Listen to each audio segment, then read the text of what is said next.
Re-Zero, Arc 7, Chapter 91, Racing Across the Battlefield. She took off her robe and stretched out her arms and legs that always tried to stay ladylike. She kicked the ground strongly and sent her supple body flying forward.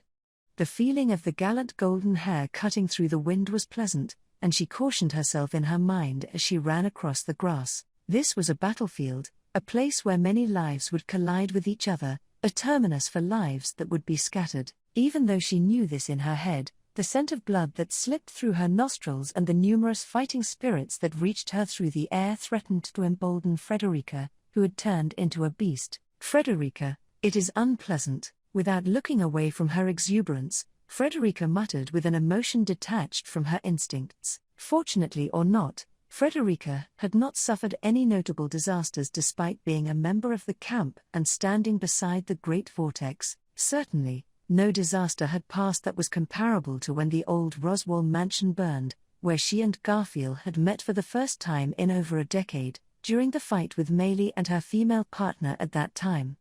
In the truest sense, it was such a desperate battleground where she barely escaped with her life. It was precisely because she had lived those relatively peaceful times that she realized, whether she liked it or not, that the blood that flowed within her, the mixture of human and beastly natures, was biased. Without sufficient awareness and consciousness, it would be easy to lose sight of what was important to her. What troubled Frederica was a kind of fate tied to her half-beast body, an instinctual appeal that her brother Garfield could unconsciously control at a high level. Frederica was very annoyed with her own inability to control it. The source of the blood that shaped her seemed terribly vile and merciless. "Frederica, I do not have time to feel sorry for myself. When Garth and Emilia, as well as Petra and Otto, are doing their best." Finishing the conversation within herself, Frederica faced forward while snapping her animalized limbs. Both the exuberance that swayed her and the anxiety about the uncertain future were negative emotions induced by Frederica's own uncertain position within her camp. Naturally, Frederica and her comrades were represented by Emilia. Although each one in the group had their own opinions on their strategy, Emilia would ultimately make the final decision. Moreover, Emilia herself was a powerful spiritual arts user and could be relied upon in a fight. Garfield was perfectly competent as a military officer, and Otto set the course with his excellent judgment even in a neighboring country that had entered a state of war. Both Garfield and Otto were a little overwhelmed by Subaru's absence, but the former sought opportunities to vent on the battlefield, while Petra handled the latter well. "Frederica, if you become too dependable, I will miss you too." Although she mumbled sulkily, Frederica was proud of the growth of the girl she loved like a little sister.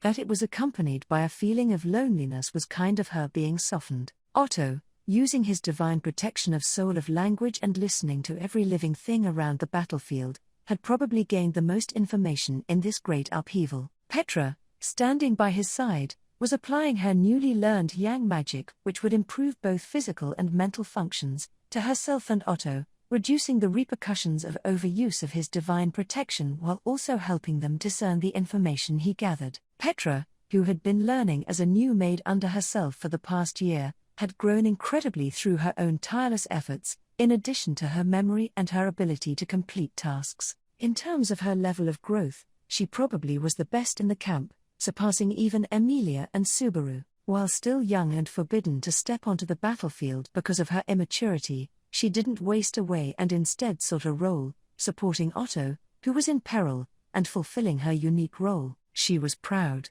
While at the same time, reflecting back on herself, unable to fight like Emilia and Garfield, she had neither the intelligence nor the ability to assist like Otto and Petra. What could she, who simply ran across the battlefield as a beast, suppressing her burning instincts, do? "Frederica, use your divine protection to the fullest and dominate this battlefield." That is what Otto was prepared to do and, in fact, Frederica believed was happening. Thanks to Otto's efforts, which leaned on Petra's assistance and minimized thinking about the future, the collected information was brought to Abel's headquarters one after another. The tactics that could be assembled expanded once Abel was able to grasp the currently ongoing events and progression of things, and the battle of the rebel army progressed. Certainly, to his advantage. Of course, Abel's instructions did not reach all of the rebel army. The other rebels, who had begun fighting without waiting for the arrival of his group, which included Emilia and her party from the walled city, showed no signs of coordination or cooperation. However, it was Otto's and Abel's opinion that this frustrating situation would not last forever, and signs of that were already beginning to appear. Carried away by the momentum of the uprising, the ones who met the rebels that had attacked the imperial capital in one fell swoop were the elite chosen by the emperor who ruled the empire, the monsters. The rebels would have been hit head-on with their strength and were shocked and horrified from it. They're holding the expectation that if they could only get them out of the state where they can only see the enemy in front of them, and the glory that laid ahead, they would listen to their side. During the frustrating time until that happened, Frederica could only, Frederica, I found you. Tarata Summer, Tarata, HK?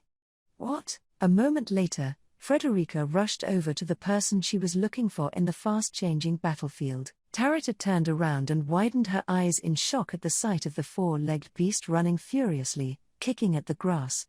However, her agitation was short-lived as she picked up her bow with a terrifyingly cold eye. The tip of the knocked arrow was pointed unhesitantly at Frederica and, wait, Tarata. It's an ally. It was my Zelda, holding down her sister's bow from above, who saved Frederica from being nearly shot through. Seeing Tarata's eyes widen at her sister's words, Frederica landed on her feet and apologized in a loud voice. I am so sorry, Frederica, please excuse my appearance.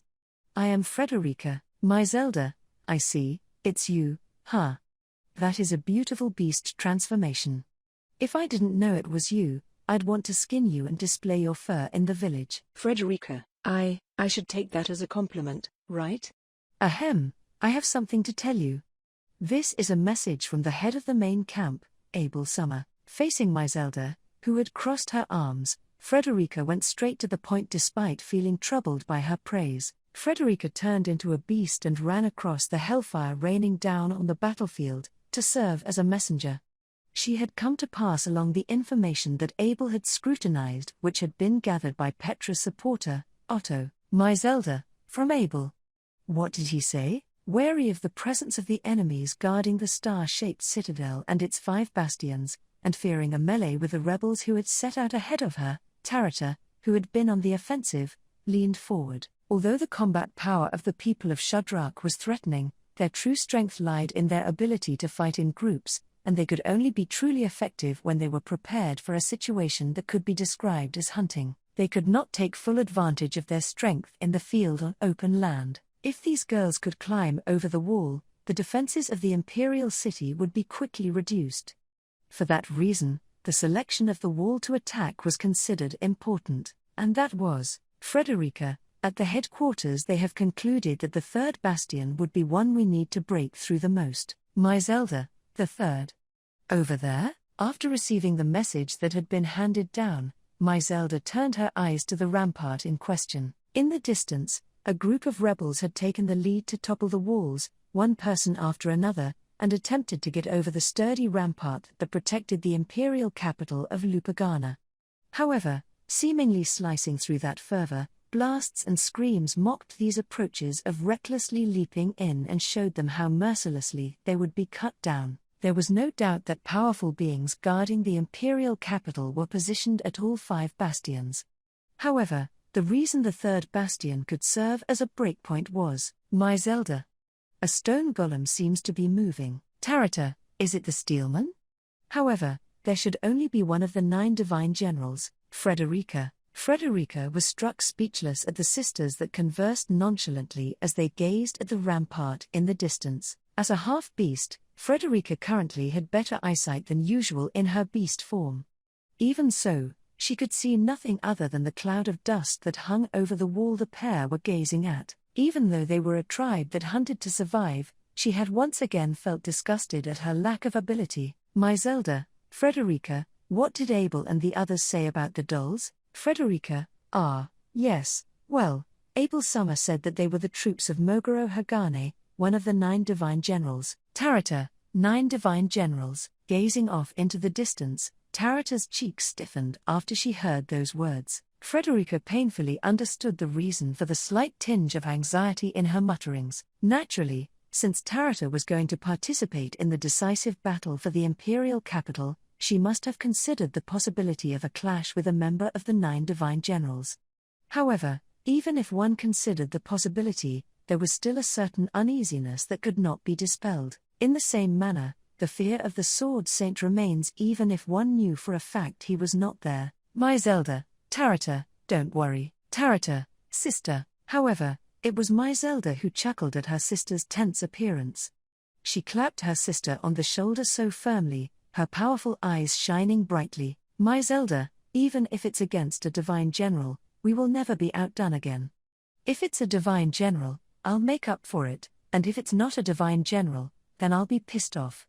Is that a problem? Asking Tarata with a shrug of the shoulders, my Zelda showed her right leg, which had been replaced below the knee by a wooden stick. Frederica could not decide if these were words of true madness, or if they were meant to encourage her sister. Tarata, no, it's not a problem. Tarata blinked once, then twice, and nodded, and the next moment, with blinding speed, she drew and nocked an arrow, and shot it right over their heads. Immediately afterward, Frederica looked up, hearing cries of pain high in the sky, and saw a flying dragon spinning and falling to the ground a short distance away from the 3 of them. The arrow that hit the flying dragon under its chin pierced all the way through to the top of its head, killing it. While Frederica was amazed by Tarata's overwhelming archery skills, Tarata exhaled and, Tarata, when the time is right, we will breach the wall ourselves. If we get past the walls, we win. My Zelda, so, as expected of the chief of the Shudrak. Frederica, what about you? My Zelda turned to Tarata, nodding her head in satisfaction at the determined look on her face. Frederica, who was almost overwhelmed by the pressure of the sisters, came to her senses at the mention of these words. Frederica, I will relay this message to the others. If all those who are willing to listen to me will gather in one place, my Zelda, one hole breaks the dam. Frederica, yes. One hole for a new wind. That was the course of action the Emilia camp and Frederica must take. Because she knew how her position still teetered on the edge within the camp, she was determined to do the best she could within the scope of the role she had been entrusted with. Frederica, Tarata-sama, my Zelda-sama, please have good luck in battle. Do not throw your lives away. Tarata, yes. Frederica, be careful too. My Zelda, if you die, we Shudrak will pass on your pelt for generations. Frederica, unfortunately, I have no plans to give it to you. Freed from a little bit of tension, Frederica ran off, accepting the send-off by the sisters. Like a gale, she kicked through the grass and ran ahead to relay Abel's instructions. The collaboration between Petra and Otto could not be in vain. In turn, this would help Garfield and Emilia in their struggle, and also Subaru and Rem, who might have been in the imperial capital. Frederica, but for now, I just have to keep on running. Leaving a slight trail of swaying grass and lingering shadows, the beastified Frederica disappeared. She was a golden leopard, a 4-footed beast that bore no resemblance to her original tall, beautiful looks, yet was so refined that even a hunter would have to admire her beauty. According to the information provided by Frederica, Tarata and my Zelda were ready to mobilize the Shudrak to challenge the 3rd Bastion. And, just when she had made up her mind to do so, Tisk, I can't cut through it. There's too many of them in the way. With a crude voice, a man with an eye patch holding twin swords dropped from the sky. Dexterously handling his 2 long swords, the man slashed away the wings of a flying dragon and then jumped to the side of the other flying dragon that dropped down at the same time, cutting off its head as it tried to bite him. A brilliant sword strike, and the one who unleashed it and turned around was my Zelda, Jamal, I guess? Your face isn't satisfying to look at. Jamal, I don't know what you're talking about. I'm so sick of this shit. If we don't get into the imperial capital somehow, I'll never know if Katya's safe or not. Todd, you bastard, I hope you're protecting her. Sputtering and swearing, Jamal yelled, scratching his dark brown, curly hair. As an imperial soldier captured in the fortress city, he was in the rare position of joining forces with Abel after learning of his true identity, but nonetheless he was a man of great ability. Unfortunately, His face was revealing his crude nature and did not meet Zelda's approval as someone caringly deeply about looks. In any case, Tarata could not stay ignorant about how frustrated he was about his family being left behind in the imperial capital. Anyhow, Zelda, regardless of us, the other rebels will probably take what they can get their hands on. Jamal, I already know that. That's why I'm going to end this ridiculous charade by chopping off the head of this fake emperor as soon as possible. Zelda, since you are so raring to go, I've got some good news for you. We're about to head to the third bastion. Word is that we have a chance to strike there. As Jamal stomped his feet, Zelda revealed Frederica's earlier message to him. Hearing this, however, Jamal frowned dubiously with a "I what? Jamal, a chance? Who told you that?" Zelda, Abel, it seems. Jamal, tell me about that quickly. Oi. You guys, get ready. We're going to the third bastion. Jamal was quick to switch gears, and he harshly called to the other soldiers to start assembling the ones in the same situation as him who joined them in the fortified city. His voice was loud, his will was clear, and he boasted some genuine strength. Surprisingly, he might have the makings of a general. Seeing Jamal's back, Tarata moved to catch up. Tarata, sister, we also need to call Kuna and Holly to get ready. Ah? When they called out, Tarata reflexively held her breath. Eyes widening, she reached for something that fluttered and fell before her eyes. Just when Tarata gently reached out her hand, something white disappeared from her palm in less than a second. It was a white light that slowly and furiously danced across the sky of the burning battlefield. No, it was a cold grain of ice, a snowflake. Tarata, why is this happening? Zelda. Well, guess you didn't see it, Tarata. Tarata, sister. Beside Tarata, who was stunned by seeing the presence of snow for the first time in her life, Zelda nodded her head. For some reason, unlike Tarata, Zelda seemed to know exactly what she was seeing. In fact, she recognized it. Zelda, it's Emily. Tarata, Emily. The name Zelda gave belonged to a silver-haired girl in the same camp as Frederica. It was still fresh in Tarata's mind when she revealed herself as a half-elf, yet somehow she was the one who had caused this snow to fall. For what purpose was she doing it? Perhaps because she had experienced something outside of her imagination. Tarata felt a slight shiver and softly hugged her own shoulders. Zelda, the world out there is really that big, huh? The Shudrak's chiefs and former chiefs come together too often, and we are left on the bottom. This snow is no different. Besides, Zelda, who was looking up at the sky as the snow fell, turned her gaze in the other direction. It was the grass Frederica had stepped on earlier, and the direction in which she had disappeared. The thought of this outrageous duty to continuously carry the message of the latest information from Abel across this vast battlefield without losing your breath. Zelda, a beautiful beast keeps us alive. Wherever we go, it is the hunter's delight. She praised her counterpart for selling herself short way too much.